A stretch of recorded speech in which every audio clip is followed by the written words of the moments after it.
मेरे प्यारे बच्चों नमस्कार। तो आज क्लास शुरू करते हैं। तो क्लास को शुरू करने से पहले अगर आप लोगों ने वीडियो को लाइक नहीं किया तो सबसे पहले वीडियो को लाइक कर दें। अगर नए हो तो चैनल को सब्सक्राइब करके बेल आइकन प्रेस कर लो, क्यों इसमें आपका ही फ़ायदा है। जब भी हम वीडियो को अपलोड करेंगे तो यूट्यूब द्वारा नोटिफिकेशन आप तक पहुँच पाएगा। अगर पुराने हो तो वीडियो को ज़्यादा से ज़्यादा शेयर करो। बात करेंगे यहाँ पे प्रश्नावली 4.6। प्रश्नावली 4.6 के प्रश्नों को हल करवाएंगे इस क्लास में। बेसिक नहीं पढ़ाया, क्यों नहीं पढ़ाया? क्योंकि ज़्यादा नहीं था। तो हम आपको जब प्रश्नों को हल करवाएंगे तो वहाँ पर आपको बता देंगे, जो भी बेसिक में थोड़ा बहुत है वही आपको हम समझा देंगे। तो यहाँ पर क्या लिखा है सबसे पहले पढ़ लेते हैं, फिर उसके बाद प्रश्न 1 से लेके 6 तक हल करवाएंगे। तो देखो यहाँ पे क्या लिखा है, निम्नलिखित प्रश्नों 1 से 6 तक दी गई समीकरण निकायों का संगत अथवा असंगत के रूप में वर्गीकरण कीजिए। तो यहाँ पर संगत और यहाँ पर क्या आपको दिख रहा है, असंगत।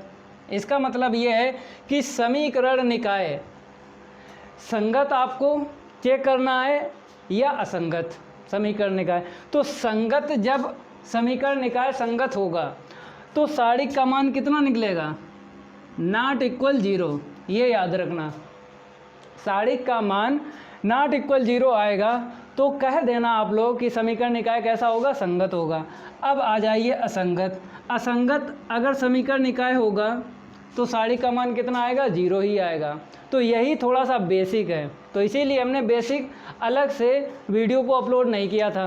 प्रश्नावली 4.6 का बेसिक ज़्यादा नहीं था, तो प्रश्नों को हल करवाएंगे और साथ साथ आपको बता देंगे, कोई दिक्कत नहीं आएगी। तो अब आपको प्रश्न नंबर पहला हल करवाते हैं। और समीकरण निकाय इन्हीं को बोलते हैं, जो 2 समीकरण दिए गए हैं इनको बोलते हैं समीकरण निकाय। यहाँ पर 2 समीकरण दिए गए, इस प्रश्न में भी 2 समीकरण दिए गए, यहाँ पर 3 दिए गए, इसको भी बोलेंगे समीकरण निकाय। तो यही आपको चेक करना है, संगत है या असंगत है। ठीक है, अब सबसे पहले हम क्या लिख देते हैं यहाँ पे, प्रश्न नंबर पहले का हल। सबसे पहले आपको लिख लेना है, दिए गए समीकरण निकाय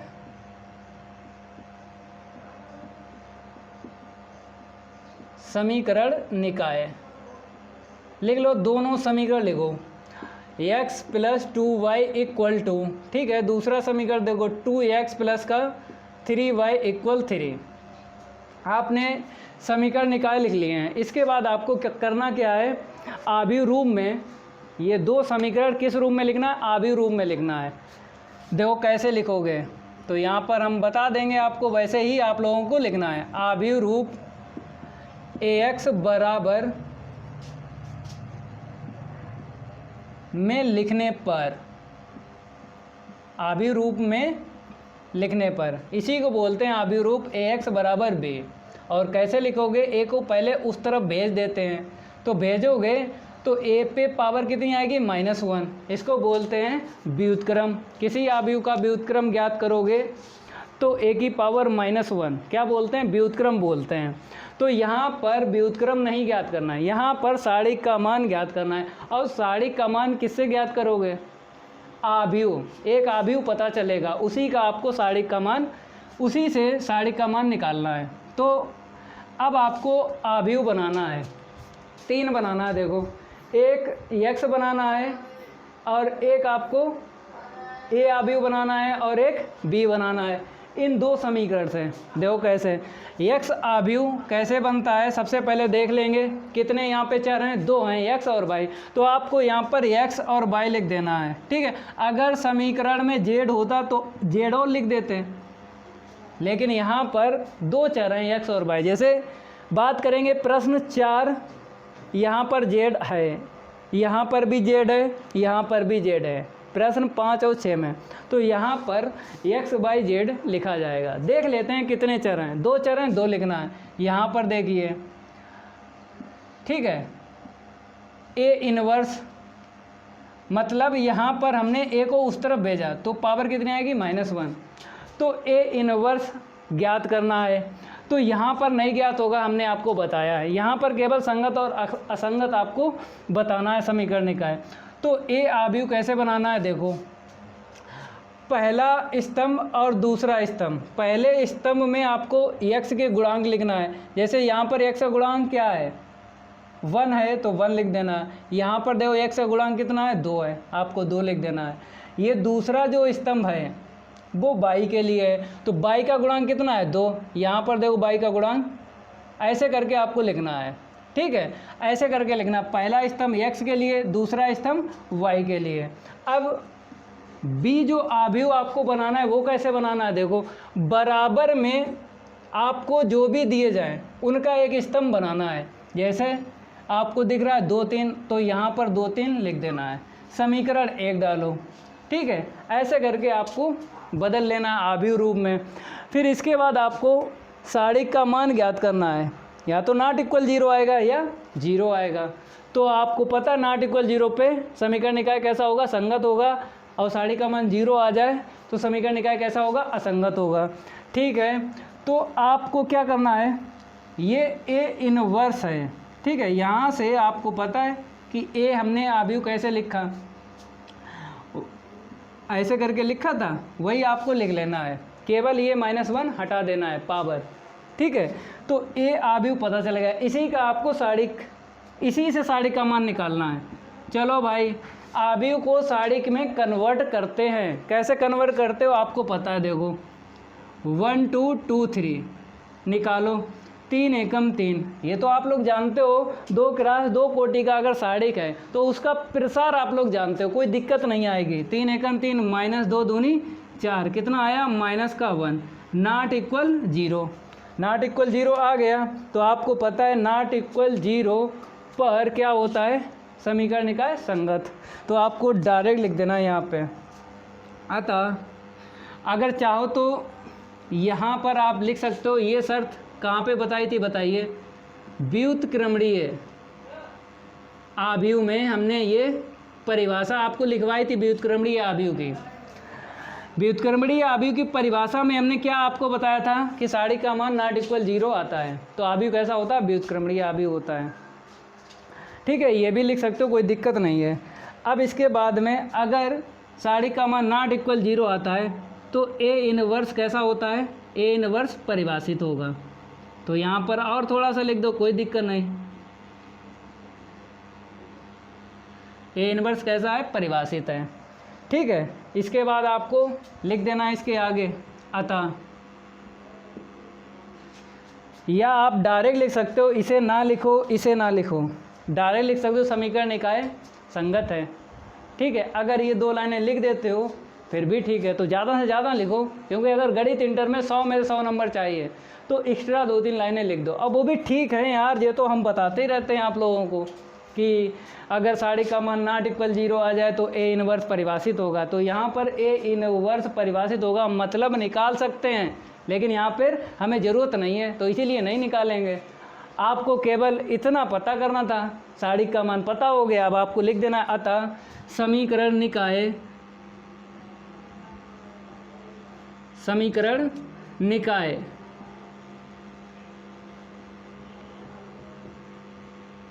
संगत हैं, समीकरण निकाय कैसा है, संगत है, ठीक है। अब इसको हम रफ कर देते हैं। अगला देखो, केवल इतना ही आपको बताना है।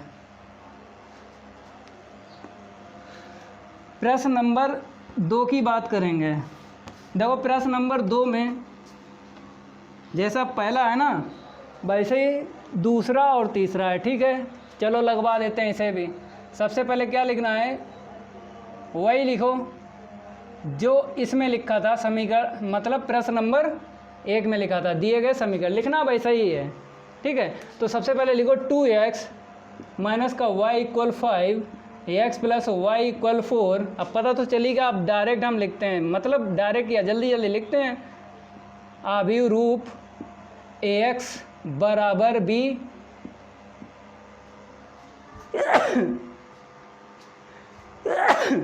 तो क्या बताया यहाँ पे, आव्यूह रूप ax बराबर b, आव्यूह रूप में लिखने पर लिखो भैया।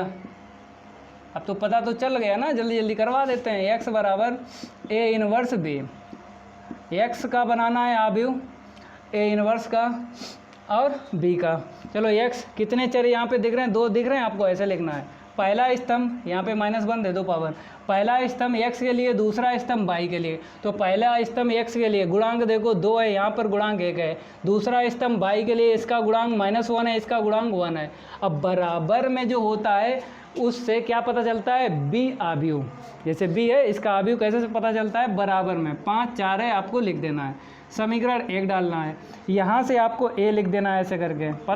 पता तो हमने यहाँ पर आपको बताया था, वैसे ही आपको करना है।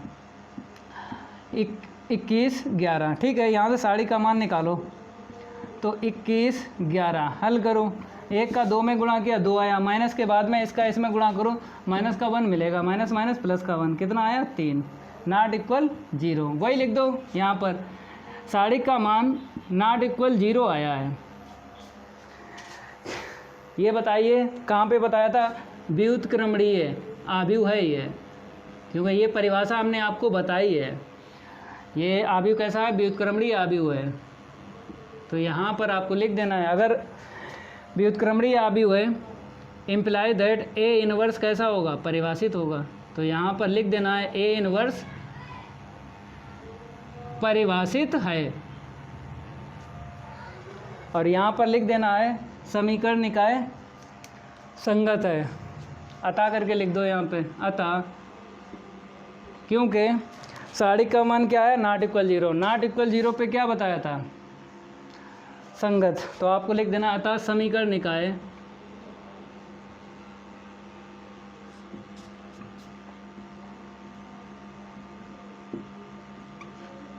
निकाय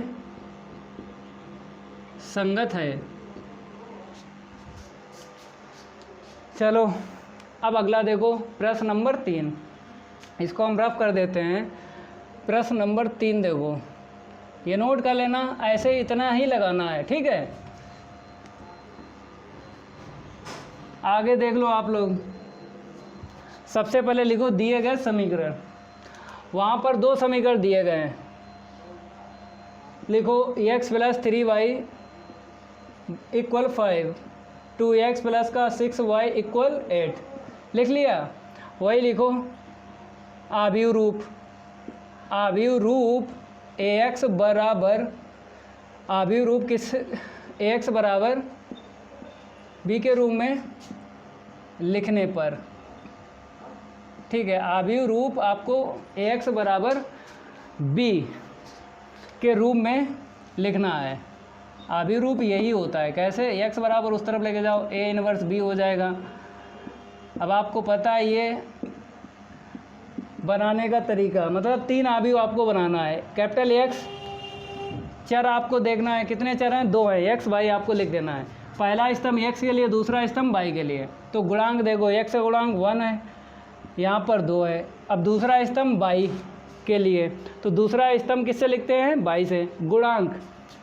तो y का गुणांक कितना है, 3 है, यहाँ पर y का गुणांक 6 है। अब बराबर में जो 5 8 है ना, वो b आव्यूह बनेगा, तो आपको 5 8 रख लेना है। अब आपको लिखना है, चूँकि a बराबर कितना है, यही तो है 1 3 2 6, साड़ी का मान निकाल लो, क्योंकि आपको साड़ी का मान ही चाहिए होता है संगत और असंगत में। तो जल्दी जल्दी आपको लगवा देते हैं। 13 26, तो 6 का गुणा 1 में करेंगे, 6 आएगा, माइनस के बाद में 2 3 6, कितना मिला, 0 मिला। साड़ी का मान क्या मिला, 0। तो ये कैसा है, आव्यूह अव्युत्क्रमणीय है। केवल आप इतना ही लिख दो, अव्युत्क्रमणीय है, आव्यूह ना लिखो, कोई दिक्कत नहीं है। इतना पता चल गया ये आव्यूह कैसा है, अव्युत्क्रमणीय है। अब साड़ी का मान जब 0 आ जाता है तो समीकरण निकाय कैसा होगा, असंगत होगा। तो आपको यहाँ पे लिख देना है अतः, या एक लाइन और लिखो, ए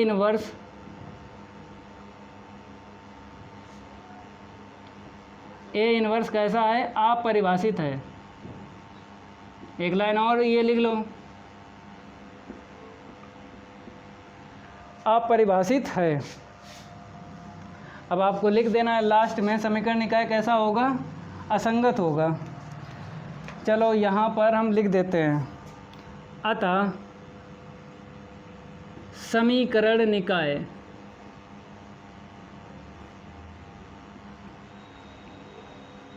समीकरण निकाय असंगत है।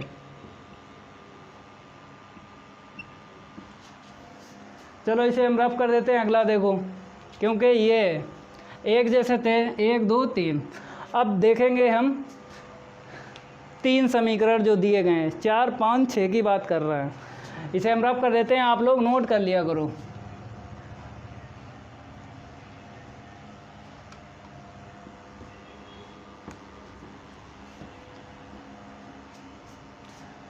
तो यहाँ पर आपको पता तो चल गया है, इसे भी हम रफ कर देते हैं, ठीक है, क्योंकि हमें स्पेस की ज़रूरत पड़ती है। तो नीचे लिखते हैं, यहाँ पर अब स्पेस हम बना लेते हैं, यहाँ पर हम लिख देंगे, ठीक है।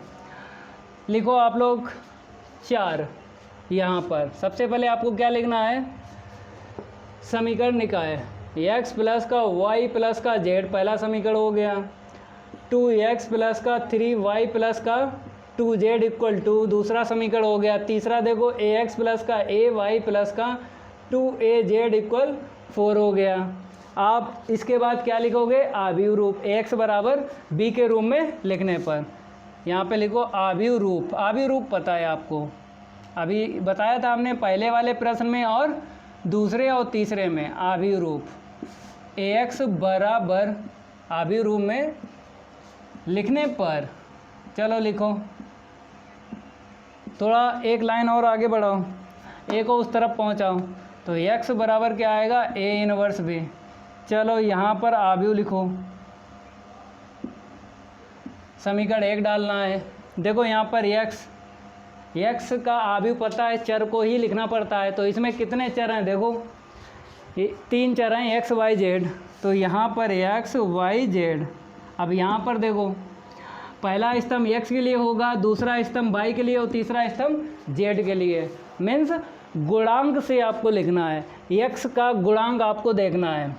पहला स्तंभ आपको कहाँ से लिखना है, गुणांक से, x के गुणांक। यहाँ पर 1 है और यहाँ पर 2 है, यहाँ पर कितना है, a है। दूसरा स्तंभ कहाँ से लिखोगे, y के गुणांकों से।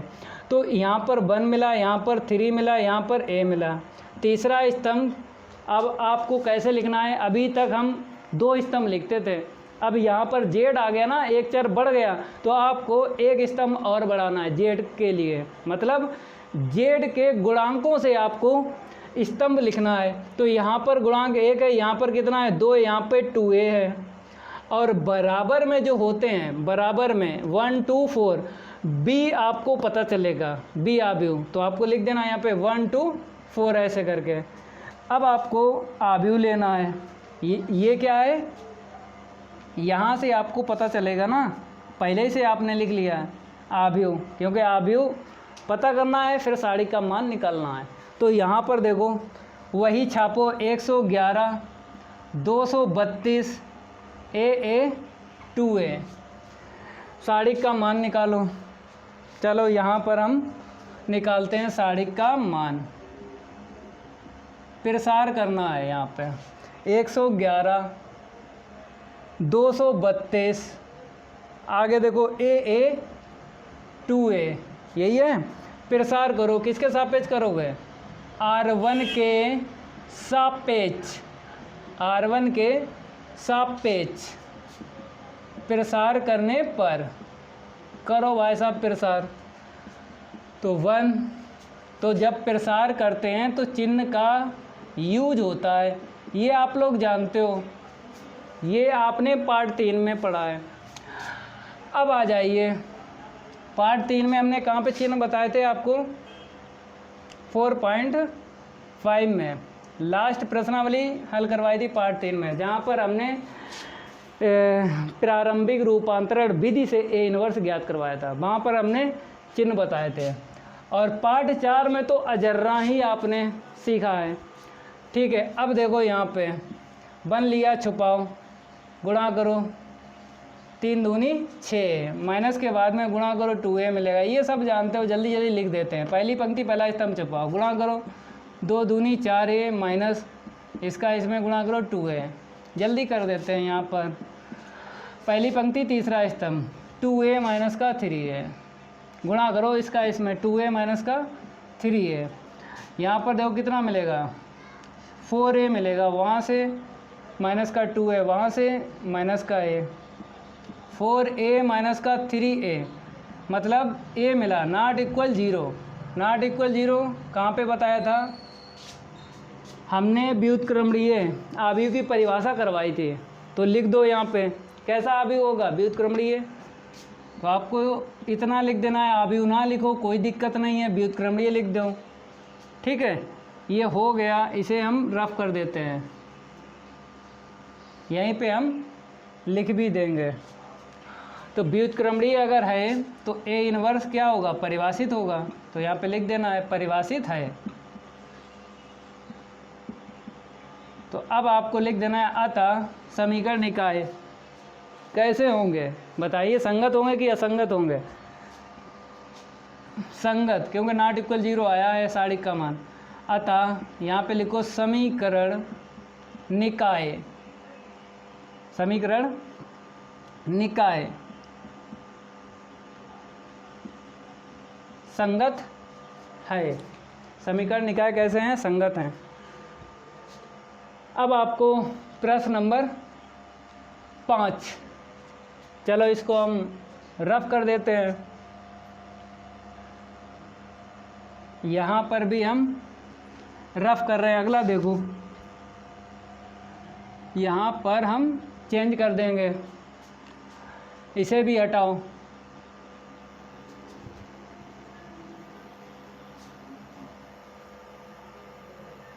चलो ये लिखा रहने देते हैं, क्योंकि बाद में हमें फिर लिखना पड़ेगा, थोड़ा सा काम बच जाएगा। तो अब आपको यहाँ पर लिखना है समीकरण 3x माइनस का y माइनस का 2z equal to 2y minus का z इक्वल -1। फिर आपको लिखना है 3x माइनस का 5y इक्वल 3। लिख लिया। समीकरण आव्यूह रूप में अब आपको लिखना है। चलो यहाँ पर तो आपको पता है z आ रहा है, तो x y z लिखना है।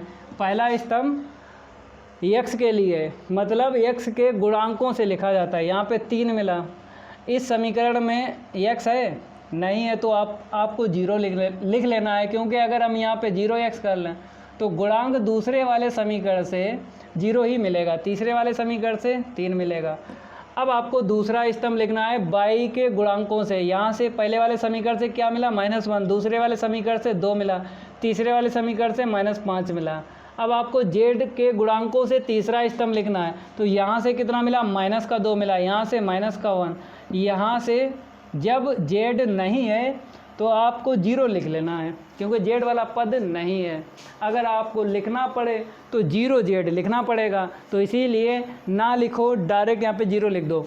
अब b कैसे लिखते हो, बराबर में जो दिया है वही आपको छाप लेना है। ठीक है, अब आपको आव्यूह लिखना है, यही तो आव्यूह है, 312 0 21 350। इसका अब आपको आव्यूह से, इस आव्यूह से सारिक का मान निकालना है। चलो सारिक का मान निकालो, यहाँ पे सारिक का मान निकालेंगे।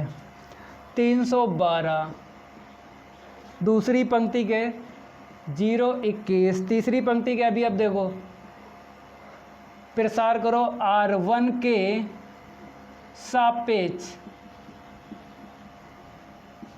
प्रसार करने पर तो चिन्ह का यूज होता है, ये तो आप लोग जानते हो, plus minus plus minus plus minus plus minus plus minus. ठीक है, यहाँ पे देखो 3 ले लिया, छुपाओ, पहली पंक्ति पहला इसका इसमें गुणा करो 0 आएगा, इसका इसमें गुणा करो तो हमें मिलेगा 5। अब फिर चिन्ह ले लो माइनस, यहाँ पे माइनस माइनस प्लस हो जाएगा।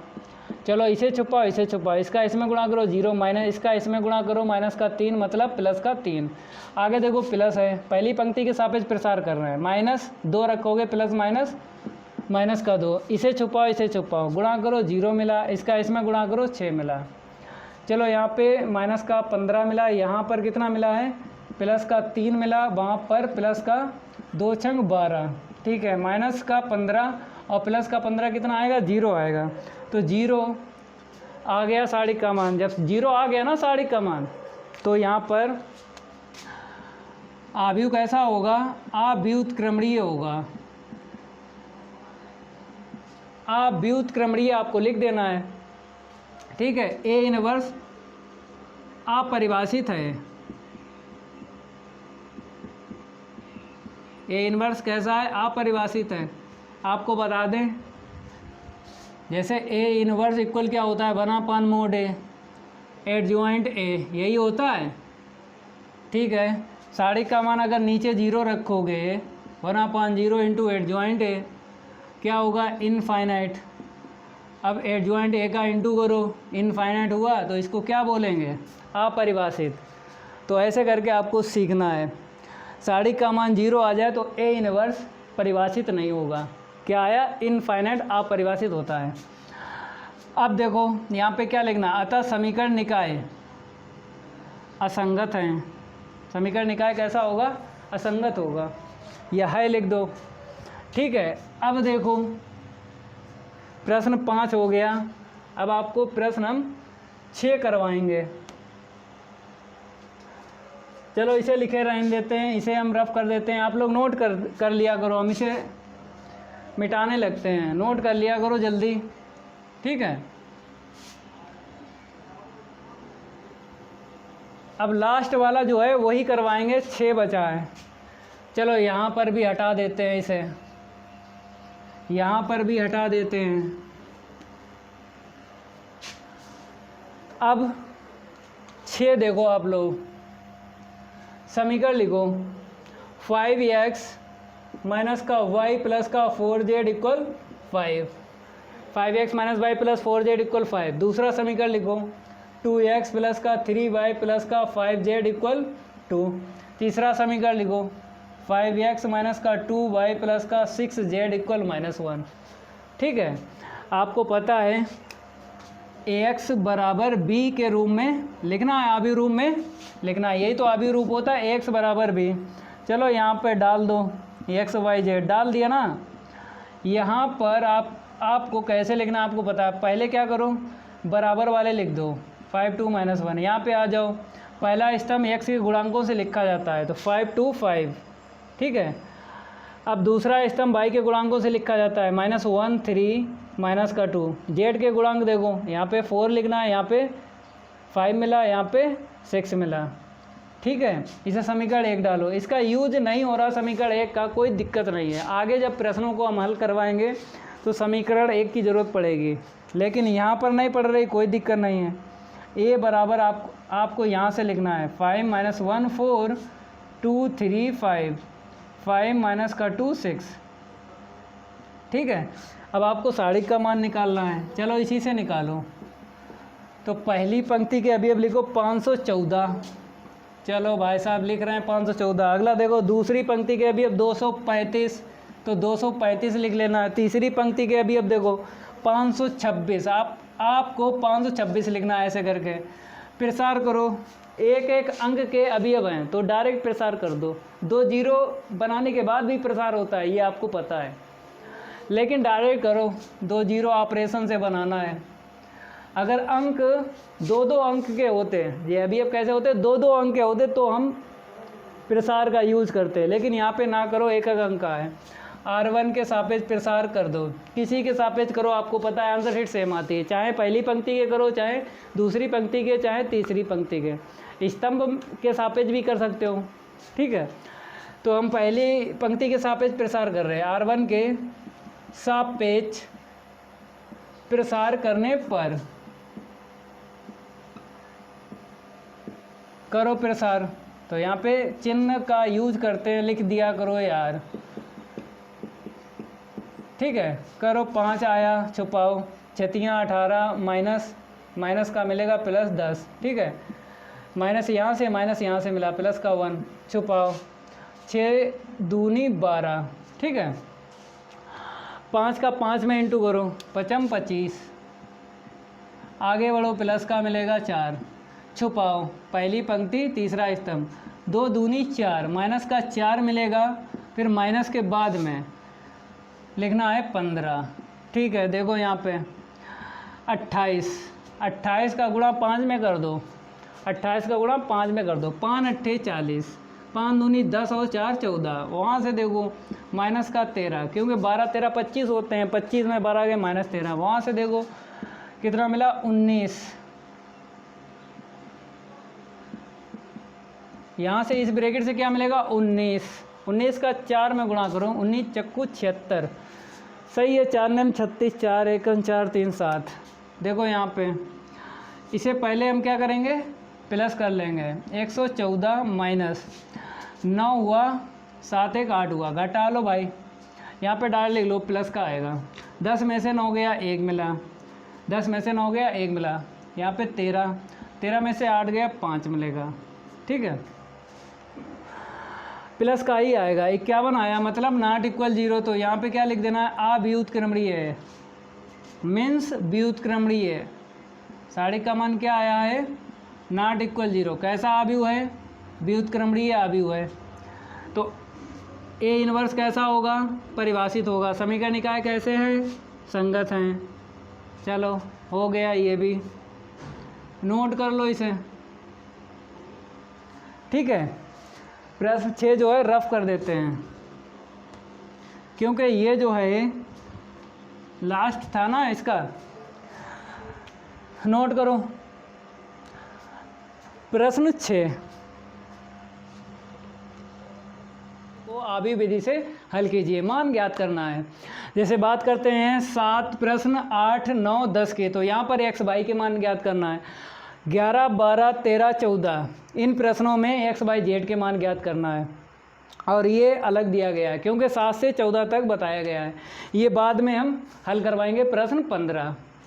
तो देखो 7 8 9 10 ये 4 प्रश्न एक जैसे हैं, तो यहाँ पर हम एक प्रश्न हल करवा देंगे, बाकी आप लोग लगा लेना।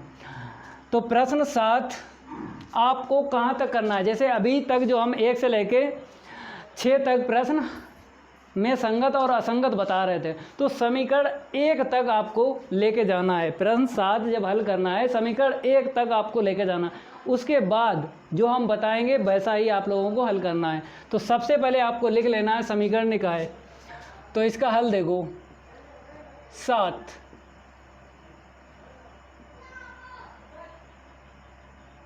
दिए गए समीकरण निकाय लिखो। 2 समीकरण दिए गए हैं, एक दिया गया है 5x प्लस का 2y इक्वल 4, दूसरा समीकरण दिया गया है 7x प्लस का 3y इक्वल 5, ठीक है। इसके बाद आपको पता है 1 से लेके 6 तक जो प्रश्न हमने हल करवाए, क्या बताया था, आव्यूह रूप। आव्यूह रूप ax बराबर आव्यूह रूप में लिखने पर इसको बोलते हैं आव्यूह रूप। इसके बाद आपको हमने ये बताया था कि ए को उस तरफ लेके जाओ ऐसे करके, फिर आव्यूह आपको बनाना है। यहाँ पे यक्स का कैसे बनाते हो, चर देख लेते हैं, 2 हैं एक्स वाई, ए इनवर्स है, मतलब यहाँ से ए आव्यूह पता चलेगा। कैसे लिखोगे, पहला स्तंभ यक्स के गुणांकों से लिखा जाता है, दूसरा स्तंभ वाई के गुणांकों से लिखा जाता है। तो यहाँ पे देखो यक्स के गुणांक 5 7, दूसरे स्तंभ में वाई के गुणांक लिखो 2 3, ठीक है। अब बराबर में जो है उससे क्या पता चलता है, बी आव्यूह, तो 4 5 लिख दो यहाँ पे समीकरण 1। हमने यही बताया था 1 से लेके 6 तक हमने बताया था, प्रश्न 1 तक लेके चलेंगे, फिर आपको बताएंगे यहाँ पर आगे कैसे करना है। देखो यहाँ पर हमसे बोला गया है कि मान ज्ञात कीजिए, तो मान कैसे ज्ञात करना है, इसका मान निकाल लेना है, व्युत्क्रम ज्ञात करना है, ठीक है। व्युत्क्रम ज्ञात करने के लिए आपको किसके मान की ज़रूरत है, हम यहाँ पे बता देते हैं फार्मूला, ए इनवर्स मीन्स व्युत्क्रम ज्ञात करोगे तो 1/mod a into adjoint A. तो आपको पता है मैं साड़ी का मान निकाल लेना है, फिर उसके बाद एडजॉइंट ए सहखंडज ज्ञात करना है आव्यूह ए का, ठीक है। जब ए इनवर्स ज्ञात हो जाएगा यहाँ पे रख देंगे, फिर गुणा कर लेंगे, फिर तुलना करेंगे आव्यूह की समानता की परिभाषा से, एक्स वाई के मान निकल आएंगे, और जो आंसर शीट आएगी वो चेक भी हो जाएगी, गलत आई है कि सही आई है, ठीक है, ये तो बाद में बताएंगे, पहले हम क्या करेंगे एक्स वाई के मान निकालेंगे। जब पता चलेंगे उसके बाद हम आपको बता देंगे कि कैसे आंसर शीट चेक होती है यहाँ पे।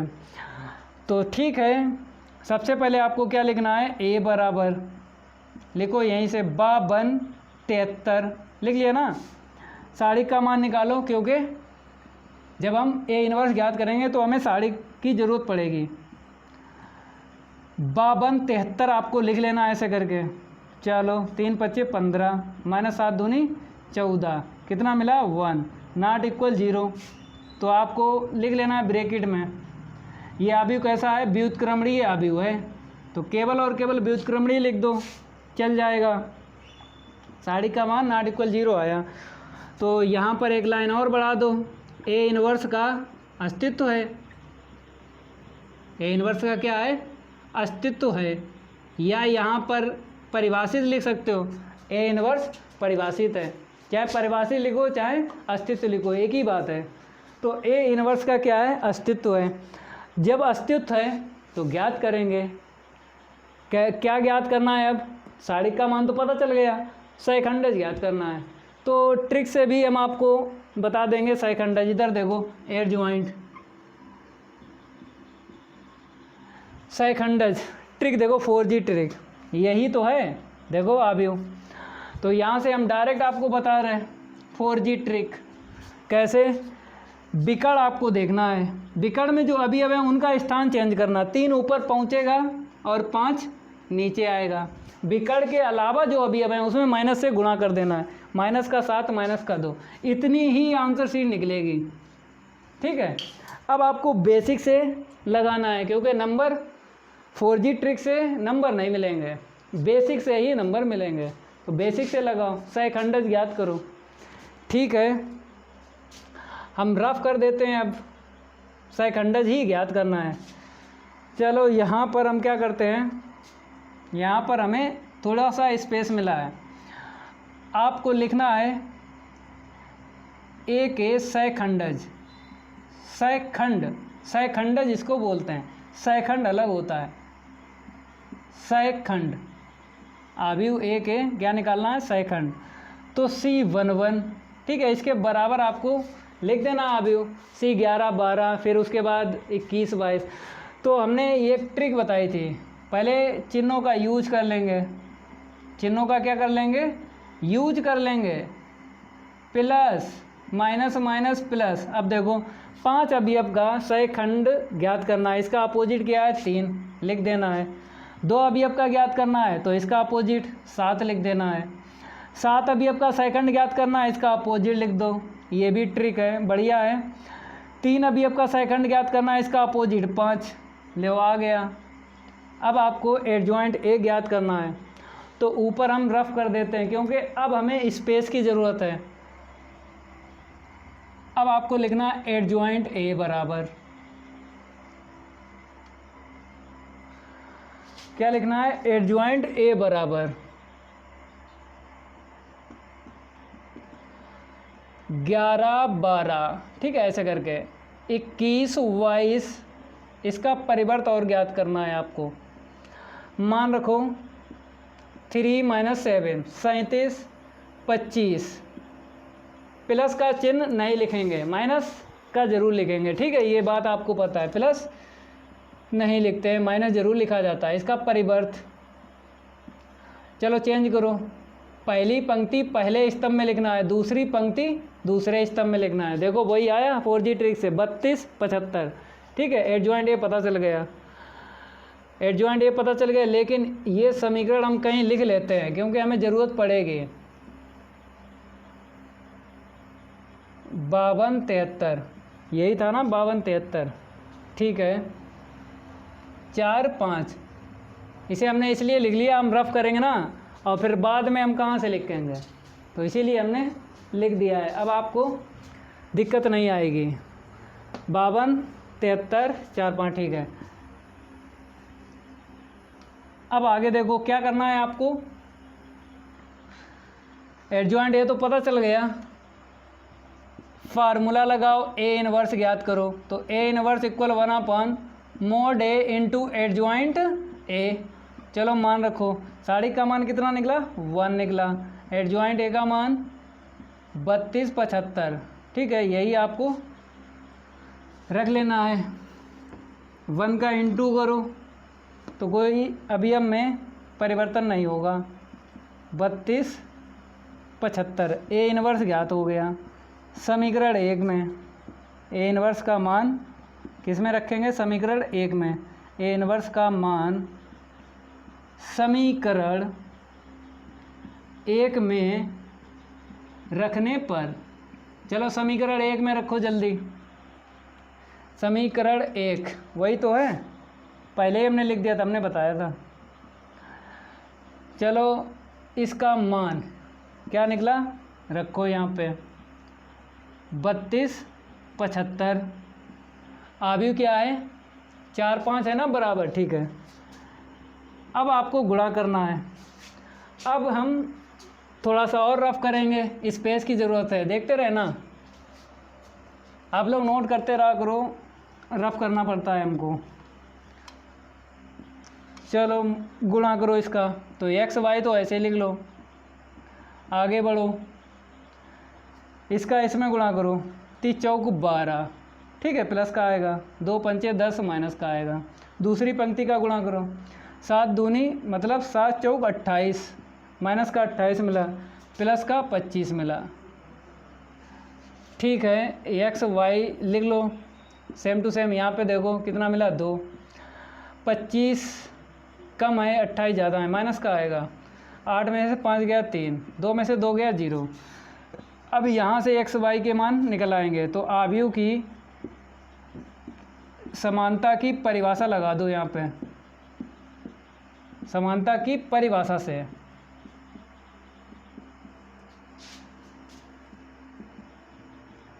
डायरेक्ट आपको x बराबर 2 लिख देना है और y बराबर -3, ठीक है।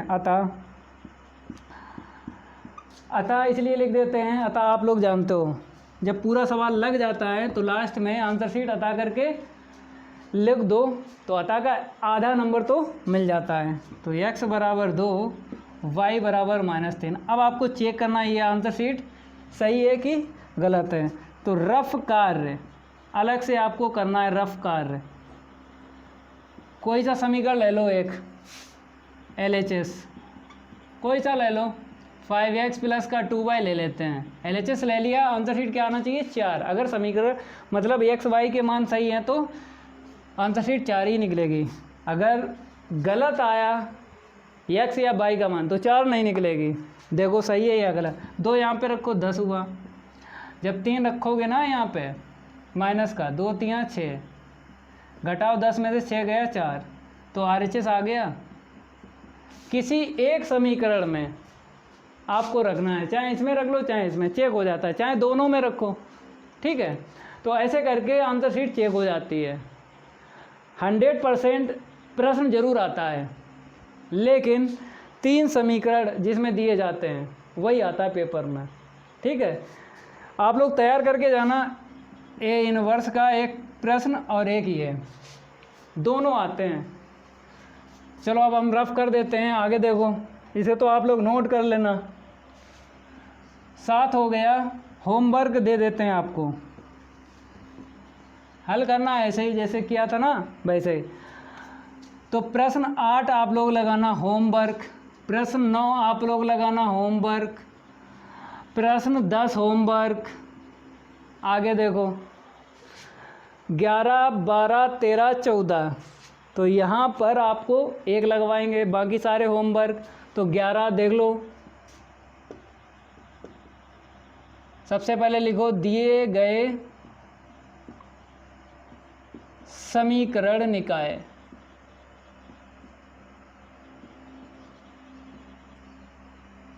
तीन समीकरण लिखो। पहला समीकरण है 2x प्लस का y प्लस का z इक्वल 1। दूसरा समीकरण है x माइनस 2y माइनस का z इक्वल 3/2। तीसरा समीकरण है 3y माइनस का 5z इक्वल 9। ठीक है, लिख देते हैं 2x प्लस का y प्लस का z इक्वल 1, x माइनस का 2y माइनस का z इक्वल 3/2। फिर तीसरा समीकरण 3y माइनस का 5z इक्वल 9। अब आपको वही लिखना है आव्यूह रूप में, ax बराबर आव्यूह रूप में लिखने पर, आव्यूह रूप तो आप लोग जानते हो, ax बराबर b। इसके बाद क्या करते हैं, a को उस तरफ लेके जाते हैं, a इनवर्स b। फिर आपको पता है कैसे आव्यूह लिखा जाता है, इसका x y z हो गया। पहला स्तंभ x के गुणांकों से लिखा जाता है। पहले समीकरण में x का गुणांक 2 है, दूसरे समीकरण में 1 है, तीसरे में नहीं है तो 0। अब आपको दूसरे स्तंभ में लिखना है y के गुणांक। पहले वाले समीकरण से 1 मिला, दूसरे वाले समीकरण से -2 मिला, तीसरे वाले समीकरण से 3 मिला। z के गुणांक से तीसरा स्तंभ बनाओ। पहले वाले समीकरण से 1 मिला, दूसरे वाले समीकरण से -1 मिला, तीसरे वाले समीकरण से -5 मिला। बराबर में जो दिए गए b आव्यूह बन जाता है 1 3/2 9। ठीक है, 1 3/2 9। अब इसके बाद समीकरण डालो।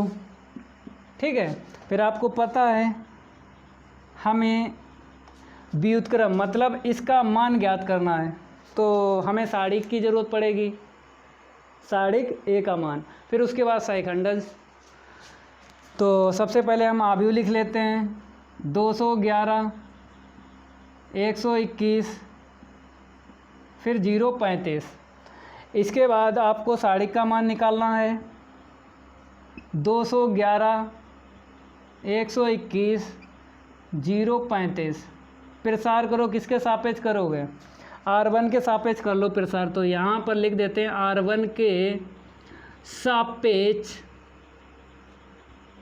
प्रसार करने पर,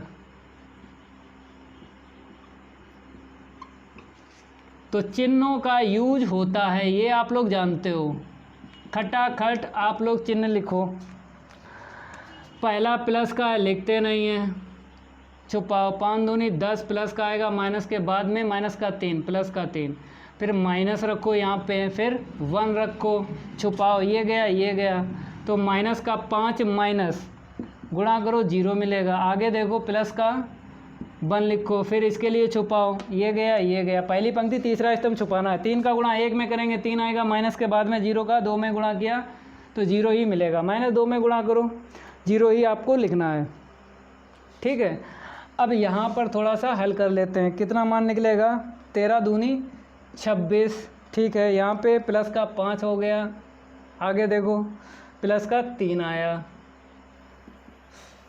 अब जोड़ो 26 और यहाँ से 4 दे दो, 30 हो गया ना, 31 3 34। नॉट इक्वल 0, नॉट इक्वल 0 पे क्या लिखना है, व्युत्क्रमणीय लिख देना। ठीक है, व्युत्क्रमणीय। तो a इनवर्स का क्या होगा, ये तो सारणिक का मान आया है, a इनवर्स का अस्तित्व लिख देना ऐसे करके। a इनवर्स का क्या है, अस्तित्व है। इसके बाद आपको क्या ज्ञात करना है, सहखंडज। ट्रिक से ज्ञात कर सकते हो डायरेक्ट। ठीक है, 4G ट्रिक से निकाल लेना आप लोग, हम आपको बेसिक से निकलवाएंगे। सहखंडज समीकरण 1 जो है कहीं ना कहीं हम लिख देते हैं, हमें ज़रूरत पड़ेगी तो यहाँ पर लिख देते हैं। वो तो समझ गए, x y z, केवल ये लिख लो 1 3/2 9, 1 3/2 9, 211 फिर उसके बाद 121 फिर 035। ठीक है, ऐसे करके लिख लिया, क्योंकि हम रफ करेंगे फिर बाद में देखेंगे कहाँ पे, इसीलिए हमें लिखना पड़ा। x y z तो जानते हो, वो समीकरण 1 है। फिर मैच करवा लो 211 121 035। अब रफ कर देते हैं, अब कोई दिक्कत नहीं। सारणिक का मान लिख लो यहाँ पर। सारणिक का मान कितना आया है, 34, क्योंकि हम सारा का सारा रफ करेंगे।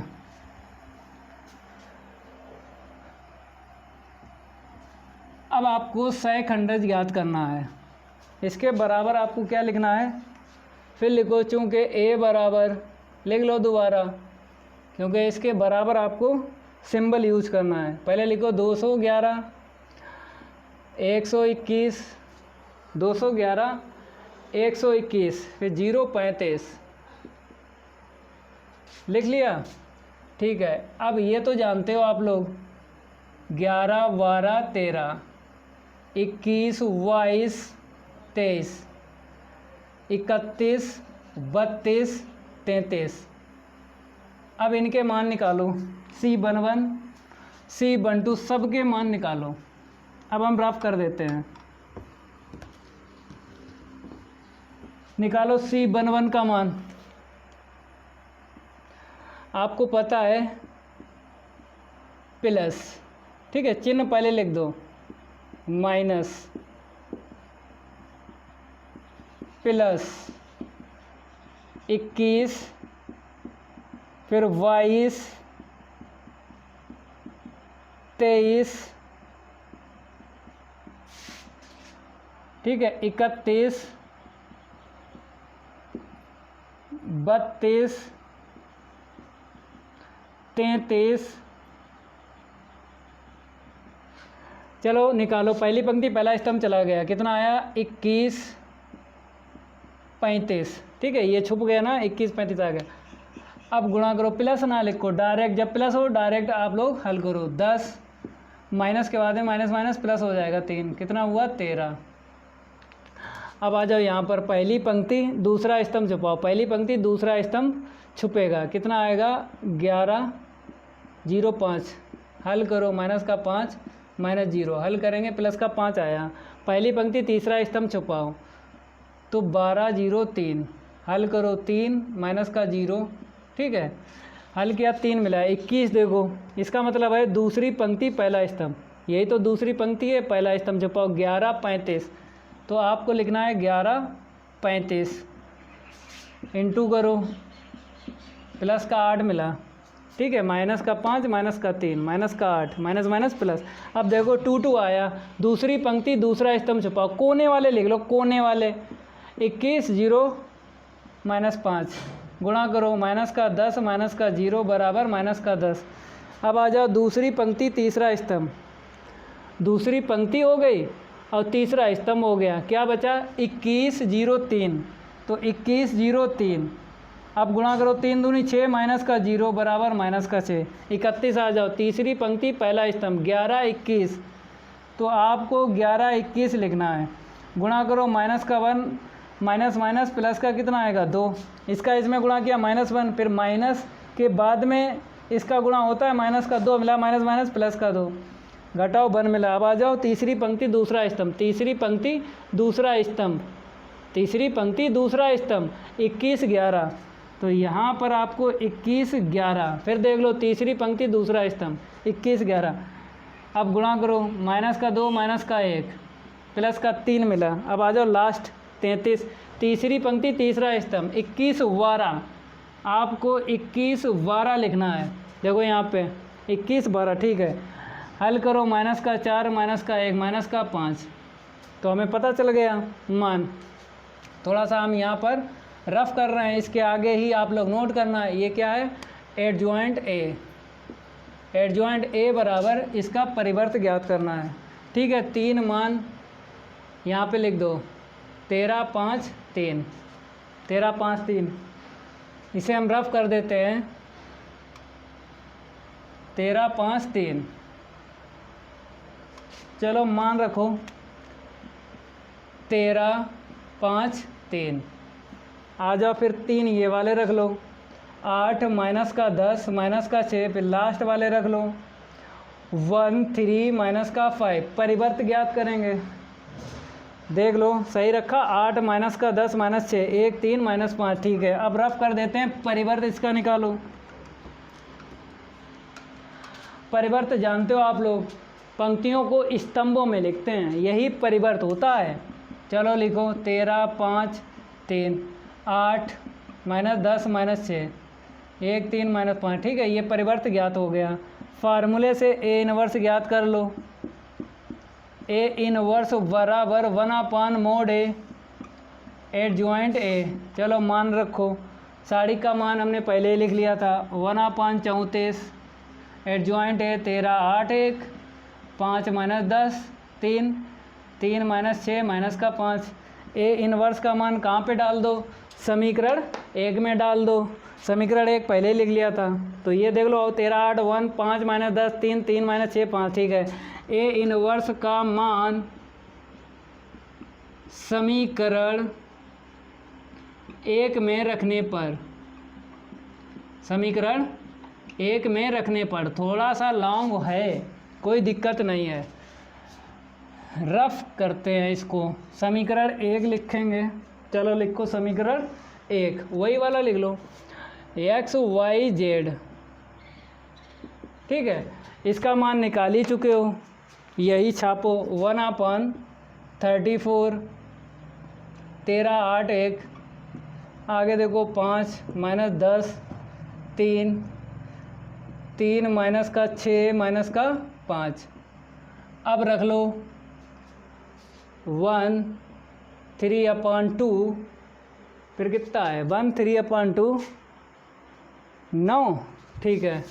गुणा करो पंक्ति का स्तंभों में, तो एक्स वाई जेड इंटू कर लो 1/34 ऐसे रखेंगे, गुणा तो आप लोग जानते हो, इसका इसमें करो 13 मिला, इसका 8 का गुणा करो 3/2 में, 2 चाकू 8, 4 3 12 प्लस का 12, आगे देखो प्लस का 9, ठीक है। अब गुणा करो इसका 5 एकन 5, इसका गुणा करो 2 पंचे 10, 5 3 15 माइनस का 15, 3 नेम 27, गुणा करो 3 एकन 3, 2 3 6, 3 तिरका 9, ठीक है। 5 नेम 45, जोड़ो घटाओ, फिर तुलना कर देंगे, एक्स वाई जेड के मान निकल आएंगे। तो एक्स वाई जेड लिखो ऐसे करके 1/34, 13 12 25, 9 और प्लस करो 34, ठीक है। यहाँ पे आ जाओ, माइनस का 10 बचा, प्लस का 27, घटाओ 17 ही आया, ठीक है। 7 0 7, 2 में से 1 गया है। अब यहाँ पे आ जाओ, माइनस का 6 माइनस का 45, जोड़ो कितना हुआ 6 5 11, 4 और 1 5 51। अब भाग दे दो, भाग दो 34 का इसमें, पहले वाले अभी में, तो 1 मिला, इसमें भाग लाओ 17 एकन 17, 17 दूनी 34, 17 3 51, 17 दूनी 34, ठीक है। 17 से काट दिया, एक्स वाई जेड आव्यूह की समानता की परिभाषा हम यूज कर लेंगे, यहाँ पर थोड़ा सा फिर दोबारा लिख देते हैं, भाग दे दो 34 एकन 34, 17/34 है, समझो 17 एकन 17, 17 दूनी 34, फिर समझो यहाँ पे -51/34, 17 3 51, 17 दूनी 34, एक्स वाई जेड के मान पता चल गए। आव्यूह की समानता की परिभाषा का यूज करेंगे, चलो इसे भी रफ कर देते हैं। तो यहाँ पे इसके नीचे लिख लेना, आव्यूह की समानता की परिभाषा से,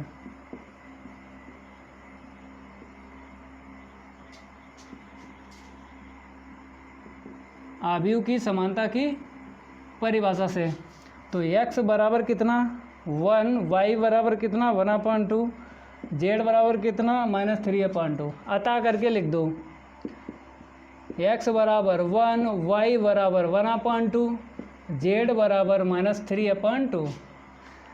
ये आंसर शीट निकली है, सही है कि गलत है, रफ कार्य चेक करके बता रहे हैं, सही है कि गलत है।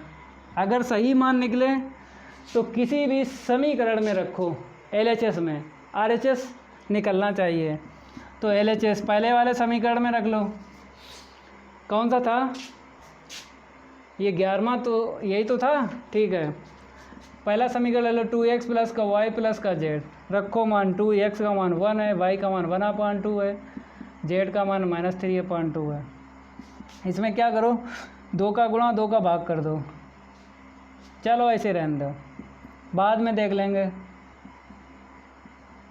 घटाओ 3 में से 1 गया, -2/2, काट दो, 2 - 1 1 आया, RHS। तो एक समीकरण में हमने क्या दिखा दिया, वेरीफाई, चाहे दूसरे वाले समीकरण में चेक करो, चाहे तीसरे वाले में, चाहे जिसमें चेक करो, अगर LHS लेके चल रहे हो, अगर RHS आ जाए तो जो एक्स वाई जेड के मान निकले हैं वो क्या है, सही है। ऐसे करके रफ कार्य अलग से करना है पेपर में, जब भी सवाल आ जाए और चेक कर लेना। अब जो बचे हैं वो अपने लगा लेना, क्योंकि आपको पता है सेम टू सेम है, तो ये भी होमवर्क डाल देते हैं, ये भी होमवर्क दे देते हैं, क्योंकि सेम टू सेम है मेरे भाई। लगाना होमवर्क 11 लगा दिया ना, 12 13 14 सेम है, 15 देख लो, 15 अलग है, इसे रफ कर देते हैं। वो तो हमने लिखा था प्रश्न नंबर किसके लिए 11 जब लगा रहे तब लिखा था। देखो 15 देखो, यदि ए 3 की राशि 3 कोटि का अवयव दिया गया, आगे लिखा है तो ए इनवर्स ज्ञात कीजिए, तो ए इनवर्स ज्ञात कर लेंगे। फिर आगे क्या बताया गया, ए इनवर्स का प्रयोग करके, ए इनवर्स का प्रयोग करके निम्नलिखित समीकरण निकाय को हल कीजिए। तो ए इनवर्स जब ज्ञात कर लेंगे, वैसे भी हम ज्ञात करते थे, तो यहाँ पर अवयव पहले दे दिया गया, तो हम व्युत्क्रम ज्ञात कर लेंगे पहले, और यहाँ पर जब 11 हल किया था बाद में ज्ञात किया था, तो यहाँ पर पहले ज्ञात कर लो, ज़रूरत तो पड़ती है ए इनवर्स, चाहे पहले निकालो चाहे बाद में, तो यहाँ पर पहले बताया है। तो इसका हल देखो, तो यहाँ पर हम क्या करते हैं, हल करते हैं भाई। 15 दिया गया अवयव लिख लो, दिया गया अवयव ए बराबर, पहली पंक्ति के अवयव देखो 235, दूसरी पंक्ति के अवयव देखो 324, तीसरी पंक्ति के अवयव देखो 112। ठीक है, माइनस कै जगह है, 1 2 3 जगह, ठीक है 1 2 3 जगह, नहीं यहाँ पर माइनस है, 235 में बीच में और 324 में लास्ट में, ये लास्ट में, ठीक है। ए इनवर्स ज्ञात करना है, फार्मूला लगा लो 1/mod A into adjoint A. चलो साड़ी का मान निकालो इसी से, 235 324 112, प्रसार करो R1 के सापेक्ष प्रसार करने पर, R1 के सापेक्ष प्रसार करने पर करो प्रसार। चिन्ह का यूज करते हैं, ये आपको पता है, करो प्रसार। पहली पंक्ति पहला स्तंभ चला गया, इसका इसमें इंटू करो, माइनस का 4, माइनस के बाद में इसका इसमें इंटू करोगे तो प्लस का 4 मिलेगा। यहाँ पे आ जाओ, माइनस ले लिया, माइनस माइनस प्लस का 3, छुपाओ दूसरा स्तंभ पहली पंक्ति, माइनस का 6, इसका इसमें गुणा करोगे माइनस का 4 मिलेगा, माइनस माइनस प्लस का 4। अब आ जाओ प्लस ले लो 5, इसके लिए छुपाओ, पहली पंक्ति तीसरा स्तंभ छुपेगा, गुणा करो 3 एकम 3 माइनस का 2 एकम 2। अब यहाँ पे देखो जब ये छुपाया था ना, 2 दूनी 4 प्लस 4 माइनस 4 कैंसिल, 2 दूनी 4 प्लस का 4, ठीक है। यहाँ पे देखो यहाँ पर कितना मिलेगा, माइनस का 2 मिलेगा, गुणा करो माइनस का 6। अब वहाँ पे आ जाओ, 1 मिला, 1 का 5 में गुणा करोगे 5 मिला, हल करो माइनस का 1, ठीक है। नॉट इक्वल 0 लिख दो, यहाँ पे साड़ी का मान नॉट इक्वल 0 आया। कैसा अवयव है, व्युत्क्रमणीय अवयव है, तो केवल और केवल व्युत्क्रमणीय लिख दो। साड़ी का मान तो निकल आया, इसके आगे एक लाइन लिख दो, ए इनवर्स का अस्तित्व है, ए इनवर्स का क्या है, अस्तित्व है, ठीक है। ए इनवर्स का अस्तित्व है, ए इनवर्स ज्ञात करेंगे फार्मूले से, इसका मान निकाल लिया, सेकंडज ज्ञात करेंगे, तो सेकंडज ज्ञात करोगे, दोबारा आपको अवयव लिखना है, इससे आगे ही आपको लिखना है। इसे हम रफ कर देते हैं, इसे भी हटा देते हैं,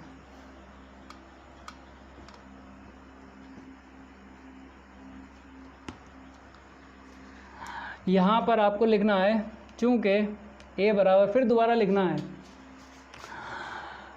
लिखने के बाद इसे हटा दें, फार्मूला होता है। चलो यहाँ पे लिखो, C 1 1 11 12 13 21 22 23 31 32 33, ठीक है। अब ट्रिक से हम एडजॉइंट ए बता दें इसका, चलो फिर सीख लो। एडजॉइंट ए ट्रिक से बता रहे हैं, देखो एक बार फिर देख लो ट्रिक। पहली पंक्ति बढ़ाओ, और दूसरी पंक्ति बढ़ाओ। पहले अभी अब कितने लिख लेना है, 9 9 लिख लिए अभी अब। फिर इसके बाद आपको 2 पंक्ति बढ़ाना है इस तरफ, पहली और दूसरी। फिर इसके बाद क्या करना है, पहली पंक्ति और मतलब पहला स्तंभ जब हमने बढ़ाया था, पहला स्तंभ दूसरा स्तंभ बढ़ाया था, ठीक है। अब आपको पहली पंक्ति दूसरी पंक्ति बढ़ाना है। नीचे देख के लिखो, यहाँ पे 2 - 3 5 2 - 3, यहाँ पे देखो 3 2 -4 3 2, ठीक है। इसके बाद क्या करना है, पहला स्तंभ और पहली पंक्ति हटा देना है, गुणा करो -4, इसका इसमें गुणा करो, माइनस के बाद में तो कितना मिला 0। तो यहाँ पर हम लिख देते हैं, ठीक है, 0 आ गया पहला अवयव। अब देखो इसका इसमें गुणा करो 5 मिलेगा, फिर माइनस के बाद में इसका इसमें गुणा करो 6 मिला, हल करो माइनस का 1 मिलेगा। आगे देखो 4 3 12 प्लस का माइनस के बाद में 2 पंचे 10, हल करो कितना मिला 2। अब यहाँ पर आ जाओ, माइनस का 4, फिर माइनस के बाद में आपको लिखना है गुणा करो -6 प्लस का 6, हल करो 2 मिलेगा प्लस का। यहाँ पे आ जाओ -4, ठीक है, इसका इसमें गुणा करो, माइनस के बाद में लिखना है 2 दूनी 4, ठीक है, -9 मिलेगा। आगे देखो इसका इसमें गुणा करो 15 -4 दूनी 8, माइनस का है ना, तो माइनस माइनस प्लस का 8 हो जाएगा। 23 जोड़ेंगे 23 आएगा। अब यहाँ पे आ जाओ 3 एकन 3 माइनस के बाद में 2, ठीक है, 1 मिलेगा। आगे देखो इसका इसमें गुणा करो माइनस का 3, माइनस के बाद में इसका इसमें गुणा करो, कितना मिलेगा 2, हल करो माइनस का 5। यहाँ पे आ जाओ 2 दूनी 4 माइनस इसका इसमें गुणा करो माइनस माइनस प्लस का 9, 9 4 13। तो यहाँ पे लिख लो 0 -1 2, फिर 2 923, 2 923, फिर 1 -5 13, 1 -5 13, ठीक है। इतनी ही आंसर शीट निकलेगी, निकालो। देखो ये ट्रिक है, ये आप लोग जान गए हो, ऐसे करके निकाल लेना है तो कोई दिक्कत नहीं आएगी। देखो हेडिंग डालो second C11 plus C12 minus C13 plus, चलो 3 के मान पहले निकाल लेते हैं। छुपा पहली पंक्ति पहला स्तंभ 24 12, 2 दूनी 4, ठीक है, माइनस के बाद में प्लस का 4 0। देखो पहला अभी मैच हुआ, हो गया होगा। पहली पंक्ति दूसरा स्तंभ छुपाओ, यहाँ पे लिखा है पहली पंक्ति दूसरा स्तंभ, छुपाना पड़ता है। अब लिखो 34 12, हल करो 2 3 6 माइनस का आएगा, माइनस के बाद में माइनस का 4 मिला प्लस का 4 हो गया, 2 मिला प्लस का। देखो 0 2 पहले स्तंभ में मैच करो, पहली पंक्ति तीसरा स्तंभ छुपाओ 32 11, 3 माइनस का 2 मिलेगा, गुणा करो 3 एकम 3 माइनस का 2, हल करो कितना मिला 1, ठीक है, 3 निकल आए। अब देखो दूसरी पंक्ति के सेकंड 21, फिर 22, लास्ट वाला 23। 21 का मतलब ये दूसरी पंक्ति पहला स्तंभ छुपाओ, 35 12 लिखो, तो यहाँ पर 35 12, हल करो 2 3 6 माइनस का 5 माइनस का 1 मिला, ठीक है। जब भी दूसरी पंक्ति दूसरा स्तंभ छुपाना है तो कोने वाले लिखो 25 12, तो यहाँ पर क्या लिखना है 25 फिर 12, गुणा करो, प्लस है तो लिखेंगे नहीं, गुणा करो माइनस का 4 माइनस का 5, कितना हुआ माइनस का 9। देखो वहाँ पे मैच करो -1 माइनस का 9, ठीक है। यहाँ पे आ जाओ दूसरी पंक्ति तीसरा स्तंभ 23 11, तो यहाँ पर लिखना है 23 11, हल करो 2 प्लस का 3, कितना मिलेगा माइनस का 5, ठीक है। अब निकालो ये C31 प्लस तीसरी पंक्ति पहला स्तंभ छुपाओ, तीसरी पंक्ति पहला स्तंभ 35 24, 35 24, चलो गुणा करो 4 3 12 प्लस का आएगा 2 पंचे 10, 2 मिला पहला अवयव, ठीक है। 32 सी 32 का मान निकालो, दूसरी पंक्ति तीसरा स्तंभ छुपाओ। 25 34, 4 दूनी 8 माइनस का मिलेगा, 5 तियो 15, 23 हुआ माइनस माइनस प्लस का आएगा 23, ठीक है। सी 33 से निकालो, लास्ट वाला प्लस का ही अवयव मतलब प्लस का चिन्ह लेते हैं, तो तीसरी पंक्ति तीसरा स्तंभ छुपेगा। 23 32, तो यहाँ पे क्या लिखना है 23 फिर 32, हल करो, 2 दूनी 4, माइनस के बाद में इसका इसमें गुणा करो, प्लस का 9 आएगा, 9 4 13, ठीक है। तो सहीखंड ज्ञात कर लिए। अब इसके बाद आपको क्या करना है, मान रखना है, वही निकला ना सेम टू सेम, देख लो यहाँ से मैच करवाते हैं। 0 2 1, ठीक है। फिर देखो -1 माइनस का 9 -5, यहाँ पे देखो 2 23 13, वही निकला, रफ कर देते हैं। अब आपको लिखना है एडजॉइंट ए, क्योंकि एडजॉइंट ए का मान जो है आपको निकालना है। 4G ट्रिक से तो पहले ही निकाल लिया है, लेकिन लिखना है आपको, देखो कैसे। एडजॉइंट ए बराबर इसका परिवर्त 11 12 13 21 22 23 31 32 33, 31 32 33, इसका परिवर्त ज्ञात करना है। चलो रखो मान, 0 2 1 माइनस का 1 वहाँ से देख के लिख लेते हैं, -1 माइनस का 9 माइनस का 5, 2 23 13, 2 23 13, इसका परिवर्त निकालो, मैच हो जाएगा। पंक्तियों को स्तंभों में लिखेंगे, पहली पंक्ति पहले स्तंभ में, दूसरी पंक्ति दूसरे स्तंभ में, तीसरी पंक्ति तीसरे स्तंभ में। तो एडजॉइंट ये पता चल गया। अब फार्मूले से ए इनवर्स निकाल लो, तो ए इनवर्स बराबर क्या होता है, formula 1/mod A into adjoint A. चलो mod A का मान -1 निकला था, रख दो -1, 1/-1, एडजॉइंट ए का मान 0 माइनस का 1 2, फिर 2 माइनस का 9 23, 1 माइनस का 5 13, माइनस से इंटू कर दो, 0 1 माइनस का 2 9 प्लस का रहेगा 23 माइनस का हो जाएगा 1 माइनस का हो जाएगा 5 माइनस का 13, जो माइनस के हैं वो प्लस के हो जाएंगे, जो प्लस के हैं वो माइनस के हो जाएंगे। तो 195, ये प्लस के बाकी सारे माइनस के। अब आपको क्या करना है, आगे पढ़ लेना है। ए इनवर्स तो ज्ञात हो गया, आगे लिखा है एक्स वाई जेड के मान निकालो ए इनवर्स का यूज करके।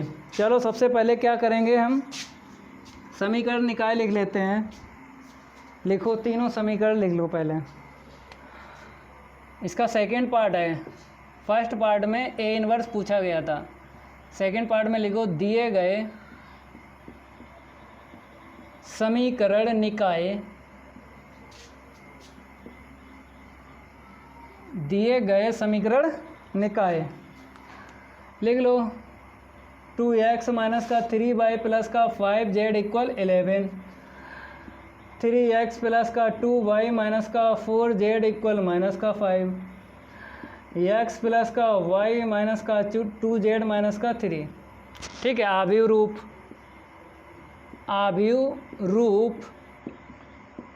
आव्यूह रूप में लिखने पर, आव्यूह रूप में लिखने पर आपको पता है x बराबर a को उस तरफ भेजते हैं, a इनवर्स भी।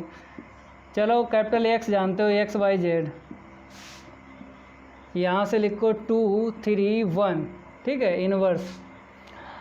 दूसरा स्तंभ y के गुणांकों से लिखा जाता है, -3 यहाँ से दूसरे समीकरण से 2 मिलेगा, तीसरे समीकरण से 1 मिलेगा। अब आपको z लिखना है, z के मतलब अब आपको तीसरा स्तंभ लिखना है z के गुणांकों से।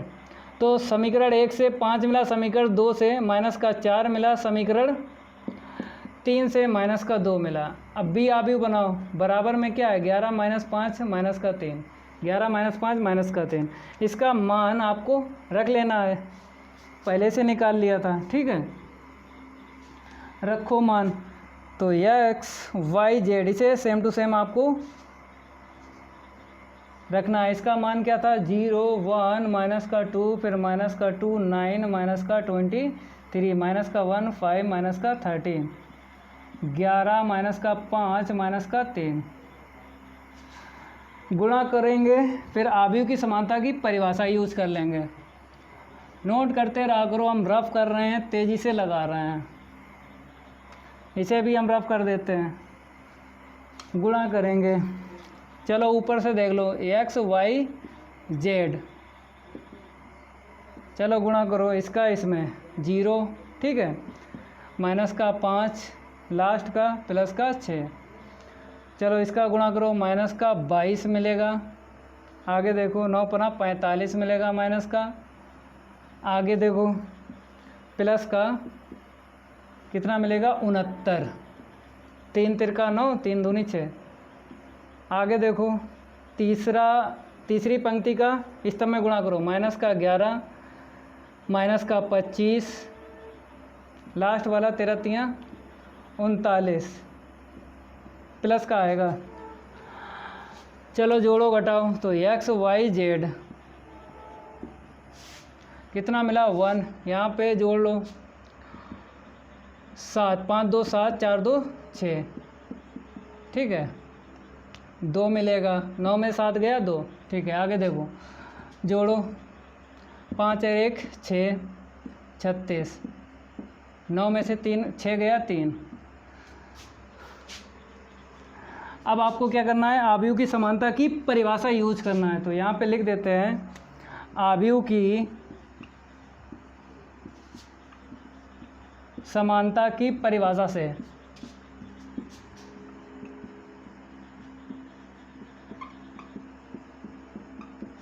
बराबर करना है, x पहला अवयव पहले अवयव के बराबर लिख देना है, दूसरा अवयव दूसरे अवयव के बराबर लिखना है, तीसरा अवयव तीसरे अवयव के बराबर लिखना है। अतः करके लिख देना है, अतः का आधा नंबर होता है, x बराबर 1, y बराबर 2, z बराबर 3। वेरीफाई करो ये आंसर शीट सही है कि गलत है। रफ कार्य अलग से करना है आपको, रफ कार्य सही है कि गलत है। LHS ले लो, ये आपको चेक कर लेना है पेपर में जब सॉल्व करना है, एक्स वाई जेड के मान निकलेंगे तो ज़रूर चेक करना है, ठीक है। नहीं तो अगर आंसर शीट गलत आए तो नंबर कट जाएंगे, पूरे नहीं मिलेंगे। तो LHS में देखो क्या है, पहला समीकरण देखो 2x माइनस का 3y प्लस का 5z, 11 आना चाहिए उत्तर। 2 × 1 3 2 5 3 गुणा करो, 2 माइनस का 6 प्लस का 15, 5 3 15, 2 एकम 2, 3 दूनी 6, 5 3 15, कहीं ना कहीं मिसप्रिंट हुई है।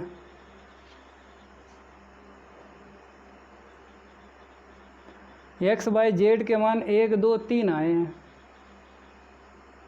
चलो 11 देखते हैं, माइनस का 4 प्लस का 15, ठीक है, 11 आ गया तो RHS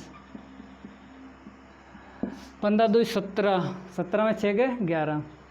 चाहे आप समीकरण 2 में रखो चाहे 3 में रखो, ये रफ कार्य था, ऐसा करके आपको चेक कर लेना है, ठीक है।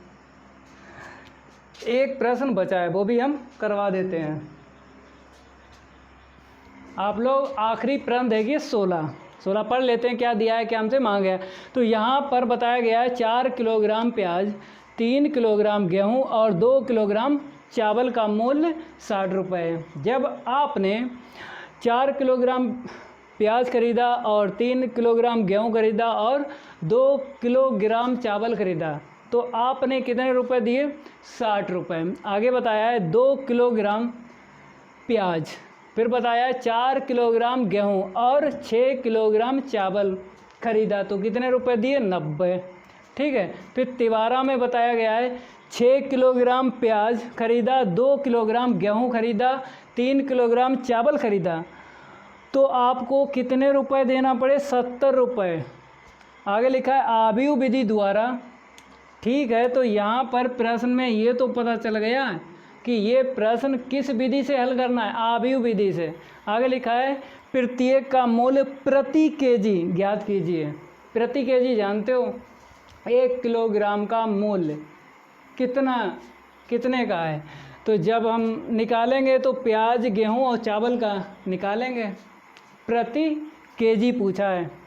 1 किलोग्राम प्याज कितने रुपए का है ये बताना है, 1 किलोग्राम गेहूँ कितने रुपए का मिलता है और 1 किलोग्राम चावल कितने रुपए का मिलता है, ये ज्ञात करना है। तो सबसे पहले मान लेते हैं यहाँ पे, देखो आप लोग, माना 1 किलोग्राम 1 kg लिखो, 1 किलोग्राम प्याज, 1 किलोग्राम प्याज का मूल्य बराबर x रुपया, 1 किलोग्राम गेहूँ का मूल्य बराबर क्या माना, 22 रुपया।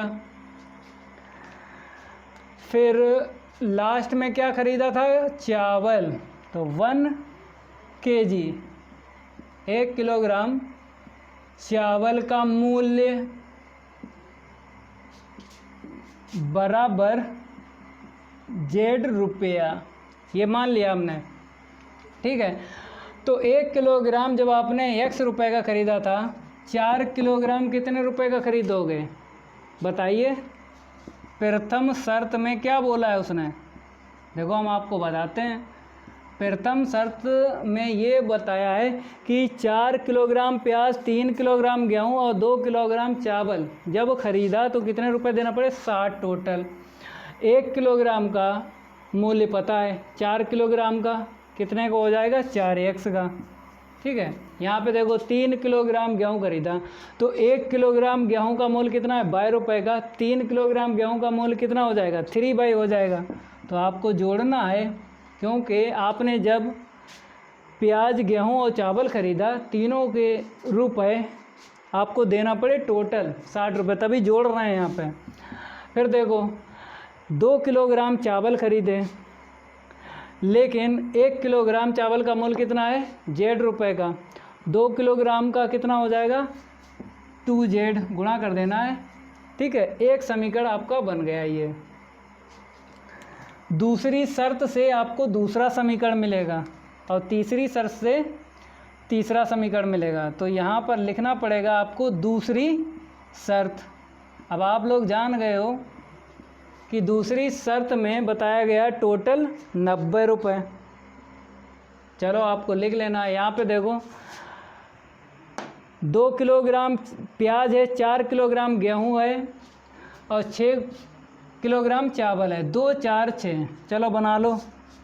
2x प्लस का 4y प्लस का 6z, चाहो तो 2 का भाग लगा दो, यहाँ पे लग जाएगा। x प्लस का 2y प्लस का 3z इक्वल 45। 2 चाकू 8, 2 पंचे 2 का भाग लगा दिया, ठीक है। अब तीसरी शर्त से एक और समीकरण बना लो, क्योंकि 3 समीकरण यहाँ पे बन जाएंगे, क्योंकि 3 बार आपने गेहूँ, चावल, प्याज खरीदा है, 3 बार। तो अब देखो तिबारा 6 2 3, यही बताया 6 किलोग्राम, 2 किलोग्राम, 3 किलोग्राम, टोटल 70 रुपये। तो यहाँ पे टोटल लिख दो 70। 6x प्लस का 2y, यहाँ से लिखो 6x प्लस का 2y प्लस का 3z, ठीक है। 3 बन गए, एक ये बन गया समीकरण और एक ये बन गया और एक ये बन गया। अब आपको क्या करना है, 3 समीकरण बन गए, यहाँ से x y z का मान निकालना है और यहाँ पे रख देना है। कैसे निकालोगे आपको पता है, आव्यूह रूप में लिखना है, आव्यूह रूप में लिखना है। लिखने पर लिखो आव्यूह रूप, तो क्या करते हैं, x बराबर a इनवर्स b, ठीक है। ये तो आप लोग जानते हो। रखो यहाँ पे x y z, यहाँ पे मान रखो, आव्यूह बनाओ। ये कैसे बनेगा, यहाँ पे देखो x का गुणांक 4 है, दूसरे वाले समीकरण में देखो 1 है, अब यहाँ पे देखो कितना है, 6 है, ठीक है। अब दूसरा स्तंभ y के गुणांक लिखो। पहले वाले समीकरण में 3 मिला, दूसरे वाले समीकरण में कितना मिला, 2 मिला, तीसरे वाले समीकरण में कितना मिला, 2 मिला। तीसरा स्तंभ z के गुणांकों से लिखा जाता है। पहले वाले समीकरण से कितना मिला, 2 मिला, दूसरे वाले समीकरण से कितना मिला, 3 मिला, ठीक है। और लास्ट वाले समीकरण से कितना मिला, 3 मिला। अब बी जानते हो कैसे लिखा जाता है, बराबर में क्या है वही लिखो, 60 45 70। तो 60 45 70 समीकरण 1। अब ये तो आप लोगों से हल हो जाएगा ना, हमने आपको बताया है प्रश्न 15 जैसे हल किया ना वैसे ही आपको हल करना है। आपको क्या करना है, इसका इन्वर्स ज्ञात कर लेना है, मान रखना, गुणा उड़ा करना, एक्स वाई जेड के मान निकाल लेना। यहाँ से हम क्या करते हैं, होमवर्क डाल देते हैं, आप लोग कर लेना, क्योंकि अभी हमने प्रश्न हल करवाए थे, वैसे ही हल करना है। एक्स वाई जेड के मान निकल आएंगे यहाँ से और यहाँ पे रख देना है। एक्स का मान जो भी निकले तो पता लग जाएगा 1 किलोग्राम प्याज कितने रुपए का मिल रहा है, और 1 किलोग्राम गेहूँ कितने रुपए का मिला था, 1 किलोग्राम चावल कितने रुपए का मिला था। ठीक है, तो होमवर्क दे देते हैं, आप लोग कर लेना है क्योंकि टाइम लगेगा, इसीलिए यहीं पर हम क्लास जो है ख़त्म कर देते हैं, टाइम ज़्यादा हो गया। तो प्रश्नावली 4.6 के हमने सारे के सारे प्रश्न आपको समझा दिए हैं, कैसे लगाना है, कुछ प्रश्न हमने लगवा भी दिए हैं। अब आपको हम नेक्स्ट क्लास में विविध प्रश्नावली हल करवाएंगे पार्ट 4 की। अगर ये मेरा वीडियो अच्छा लगता है तो लाइक कर दिया करो और वीडियो को ज़रूर शेयर किया करो। चैनल को सब्सक्राइब नहीं किया है तो चैनल को ज़रूर सब्सक्राइब कर लिया करो। चैनल का नाम पता ही आपको, वाईफाई सक्सेस क्लासेस। आज के लिए इतना ही काफ़ी है, धन्यवाद।